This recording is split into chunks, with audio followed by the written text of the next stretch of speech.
Alors parce que je suis très heureuse d'avoir l'occasion de lire plein de livres sur les chrétiens d'Orient. Et alors certains je les aurais lus de toute façon, mais puis il y en a d'autres, ça me pousse à accélérer ma lecture et ça me donne l'occasion d'en parler dans la croix. Et puis aussi je dois reconnaître que j'adore le déjeuner au cours duquel on décerne les prix. C'est toujours un moment de débat quand même enfin, assez acharné,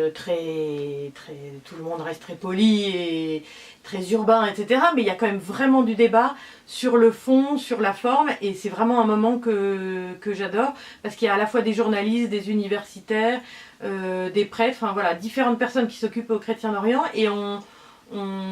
chacun, on regarde ces livres avec notre sensibilité, et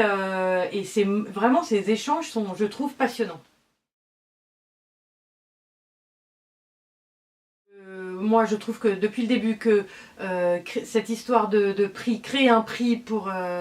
des livres sur les chrétiens d'Orient, c'est une magnifique idée qui aide les gens au fond à lire et à se documenter sur ce sujet qui est compliqué. Donc on leur donne un peu une espèce de recommandation, parce qu'à la fois il y a pas mal de choses qui paraissent, mais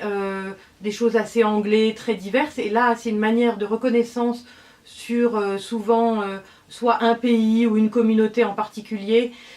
Et par exemple, donc je me suis rendu compte de l'utilité de cette espèce de un peu de garantie ou de label apporté par l'œuvre d'Orient. J'ai accompagné il n'y a pas très longtemps un voyage en Iran avec des lecteurs de la Croix, et on a parlé de la mère de Bethléem, et plusieurs des personnes qui étaient là ont dit « Ah oui, c'était celle dont le témoignage a été couronné par le prix de l'œuvre d'Orient il y a 2 ans ». Donc j'ai vu à quel point pour eux, donc à la fois le livre leur avait plu, son témoignage les avait marqués, c'est une femme extraordinaire, et le fait qu'il y ait le prix de l'œuvre d'Orient était quand même important pour eux, et avait une valeur ou confortait un peu leur propre avis sur ce livre, quoi.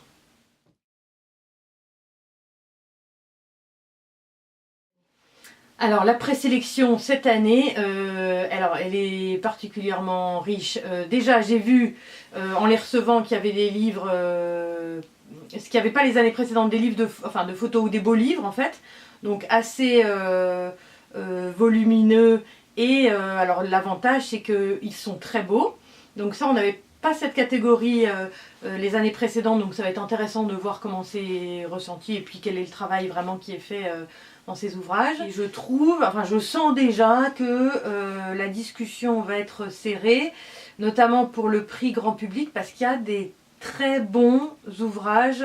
grand public, des témoignages vraiment marquants, certains que j'ai déjà lus, d'autres que je me réjouis de découvrir, mais je suis sûre qu'il va y avoir du débat.